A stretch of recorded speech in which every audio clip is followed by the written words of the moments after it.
కొంచెం దగ్గరకు ఉన్నట్టు కెమెరా చిన్నది మాది. అది కరెక్ట్ ఉన్నాను చూడండి, బ్లాక్ బ్లాక్ మధ్యలో.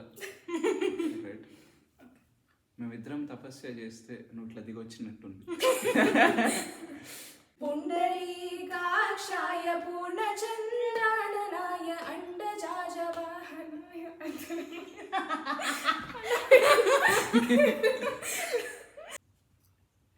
रामचन्द्राय जनकराजजा मनोहराय मामकाभीष्टदाय महितमङ्गलम् कोसलेशाय मन्दहासदासपोषणाय वासवादिविनुत सर्वरदा मङ्गलम् चारुकुङ्कुमोपेतचन्दनादिचर्चिताय हारकटकशोभिताय भूरि मङ्गलम् ललितरत्नकुण्डलाय तुलसीवनमालिकाय जलजसदृशदेहाय चारुमङ्गलम् देवकीसुपुत्राय देवदेवोत्तमाय चापजातगुरुवराय भव्यमङ्गलम् पुण्डरीकाक्षाय पूर्णचन्द्राननाय अण्डजाजवाहनाय अतुलमङ्गलम् विमलरूपाय विविधवेदान्तवेद्याय सुजनचित्तकामिताय शुभगमङ्गलम्